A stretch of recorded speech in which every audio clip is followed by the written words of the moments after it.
আসসালামু আলাইকুম। আজকে আপনাদের সাথে আসছি নতুন একটা ভিডিও নিয়ে। যে আজকের টপিক হচ্ছে স্থূলতা বা অতিরিক্ত স্বাস্থ্য, যেটাকে আমরা ইংরেজিতে বলি ওবেসিটি। ওবেসিটি কি আমরা জানবো, আরো জানবো কখন বলবো আমরা কেউ ওবেস, আরো জানবো আমরা ওবেস কেন হচ্ছে, ওবেসিটি কেন হচ্ছে, আরো জানবো যে ওবেসিটি হলে কি কি অসুবিধা হয়। সংক্ষেপে জানার চেষ্টা করবো যে ওবেসিটি হলে চিকিৎসা কি হতে পারে। তাই শুরুতে আমরা জানি ওবেসিটি কি।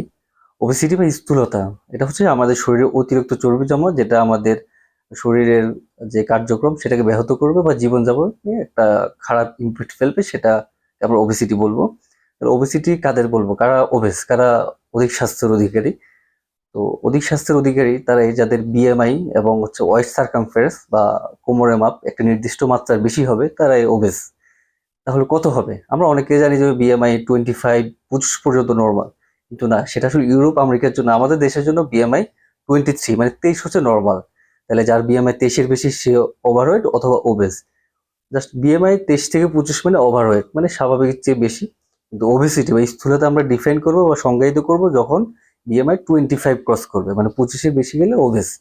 এবং আমরা যদি ওয়েস্ট সার্কামফারেন্স বা কোমরের মাপ নিই, তাহলে পুরুষের ক্ষেত্রে 90 অ্যারাউন্ড, ফিমেলের ক্ষেত্রে 80 অ্যারাউন্ড সেন্টিমিটার, নট ইঞ্চি।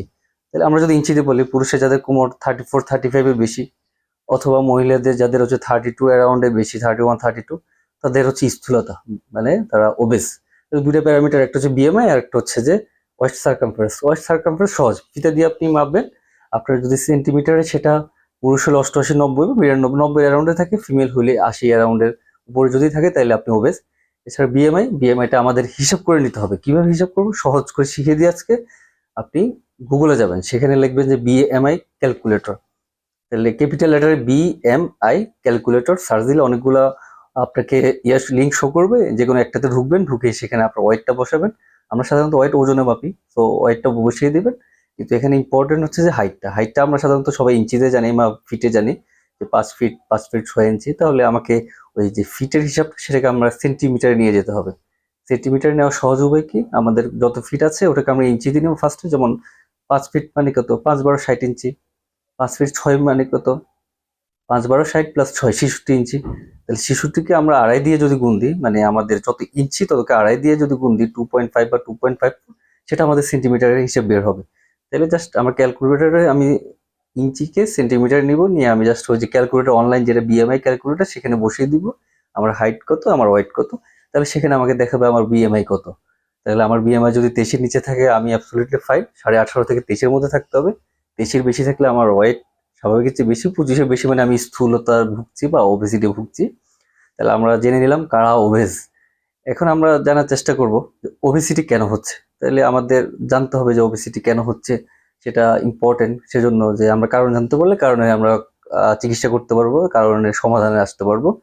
তাহলে ওবেসিটির অনেকগুলো কারণ আছে, এর মধ্যে কিছু কারণ হচ্ছে জেনেটিক। যে আপনার বংশে যদি সবার স্বাস্থ্য ভালো থাকে, তাহলে আপনি আপনার স্বাস্থ্য অল্পতেই, অল্প খাওয়াতে, অল্প অনিয়মে অনেক বেশি বেড়ে যাওয়ার একটা টেন্ডেন্সি থাকবে। এছাড়া হচ্ছে যে খাদ্যাভ্যাস এবং আমরা জীবনযাপন কিভাবে করছি সেটা আরেকটা ইম্পর্টেন্ট বিষয়। আমরা খাবার যদি আমরা আসলে যেটা খাই সেটা আমাদের শরীরে ক্যালোরি হিসেবে আমরা কাউন্ট করতে পারি। যে যারা প্রতিদিন যে পরিমাণ ক্যালোরি বার্ন করেন, আপনি যতটুকু কাজকর্ম করেন তাতে শরীর যে পরিমাণ ক্যালোরি বার্ন করে, আপনি যদি তার চেয়ে অনেক বেশি খান, সেক্ষেত্রে বাড়তি ক্যালোরিটা হচ্ছে যে আপনার শরীরে জমা থাকবে। সেটা চর্বি হিসেবে আপনার শরীরের বিভিন্ন জায়গায় জমা থাকবে, তখন আপনাকে ওবেসিটি করবে। তাহলে হচ্ছে খাওয়া দাওয়ার একটা বিষয়, আর একটা হচ্ছে ব্যায়াম না করা। আমরা যদি ব্যায়াম না করি, সেক্ষেত্রে আমাদের আমাদের কোষগুলা, যেগুলো আমাদের রক্তে আমরা যে খাবার খাই, সুগার বা অ্যামাইনো অ্যাসিড বা ফ্যাটি অ্যাসিড, এগুলোকে যে শরীরের জন্য যেভাবে সুন্দর মেটাবলিজম হয় সেভাবে করতে পারে না, সেটাতে আমাদের দেখা যাচ্ছে যে স্থূলতার পরিমাণটা মানে বেড়ে যাবে। সেক্ষেত্রে অবশ্যই যারা তাহলে শুয়ে বসে কাটান, কাজকর্ম করেন না, এদের অনেকে ওবেসিটি ভুগছেন।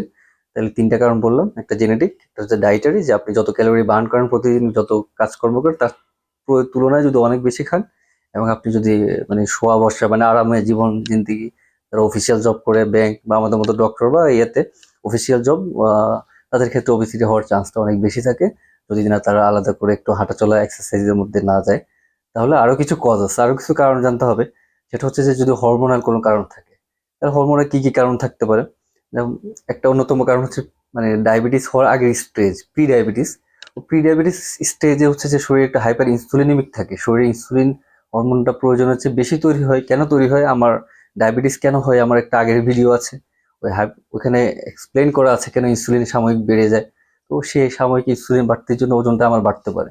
কিন্তু একটা জিনিস মাথায় রাখতে হবে, ডায়াবেটিস এস্টাবলিশ হওয়ার অনেক বছর পরে যায় ডায়াবেটিস রোগীদের কিন্তু ওজন কমবে, কারণ ইনসুলিন আমাদের শরীরের মাংসপেশিকে ভাঙতে বাধা দেয়। তো ডায়াবেটিস রোগী যারা শুকিয়ে যাচ্ছেন তাদের ক্ষেত্রে অবশ্যই ইনসুলিন একটা ফার্স্ট লাইন ড্রাগ, প্রথম সারির গুরুত্বপূর্ণ ড্রাগ। এছাড়া আর কি কি হরমোনের কারণ আছে, যাদের থাইরয়েড সমস্যা, হাইপোথাইরয়েডিজমের কি লক্ষণ, আমার পুরাতন একটা ভিডিও আছে, দেখতে পারবে, পোস্ট আছে। তো হাইপোথাইরয়েড যাদের, তাদের হচ্ছে ওয়েট গেইন হতে পারে। এছাড়া হচ্ছে যাদের কুশিং সিনড্রোম, আইট্রোজেনিক হোক এন্ডোজেনাস হোক, কুশিং সিনড্রোমটা কি, হঠাৎ করে কারো অনেক বেশি ওজন বেড়ে যাবে, ফুলে যাবে, মুখটা হচ্ছে যে একটু লালচে কালার হয়ে যাবে, এবং হচ্ছে যে আপনার ঘাড়ের যে এদিকে এদিকে চর্বির একটা স্তূপের মতো জমা হবে। এছাড়া হচ্ছে পেটে একটু ফাটা ফাটা দাগ আসতে পারে। তো ফাটা দাগ ভিন্ন কারণও আসতে পারে, বাট হচ্ছে কুশিং সিনড্রোমের একটা কারণ। কুশিং সিনড্রোমের মেন কারণটা আমরা বলি, এতটুকু জাস্ট বলি, যারা হচ্ছে যে হোমিওপ্যাথি হার্বাল অথবা হচ্ছে যে ব্যথার জন্য ভুল ওষুধ, চর্মের একজিমা, স্কিনের সমস্যার জন্য ভুল ইনজেকশন বিভিন্ন জায়গা থেকে আপনাদের দিয়ে থাকে। তো ওইসব ইনজেকশন গুলা কুশিং সিনড্রোম করে। সেটাতে কি হবে, সেটাতে আপনার জীবনে একটা গুরুত্বপূর্ণ এনজাইম কমে যাবে, হরমোন কমে যাবে, যেটাকে আপনার কোয়ালিটি অফ লাইফ হ্যাম্পার করবে, মানে আপনার ভালো থাকা, বোন সেল, মানে আপনার হাড়ের স্বাস্থ্য খারাপ হয়ে যাবে, হাড় হয়ে যাবে, এরকম নানাবিধ জটিলতা হয়। তো তাহলে হচ্ছে আমরা হরমোনের কয়েকটা কারণ বললাম, যে একটা প্রি ডায়াবেটিস, ডায়াবেটিস হওয়ার আগের একটা স্টেজ, থাইরয়েডের সমস্যা, কুশিং সিনড্রোম। এছাড়া অ্যাক্রোমেগালি, মানে শরীরে যদি গ্রোথ হরমোন বেশি হয়, কারো দেখবেন চোয়ালটা বড় হয়ে গেছে, আঙ্গুল বড় হয়ে গেছে, আগে যে রিং লাগতো সেটা মানে আর ঢুকবে না, পায়ের জুতার সাইজ বড় হয়ে যাচ্ছে, এগুলো একটু কমন এন্ডোক্রাইন কজ। এছাড়া আরো বেশ কিছু, যেমন হচ্ছে প্রেগনেন্সিতে ওয়েট গেইনের একটা টেন্ডেন্সি থাকে।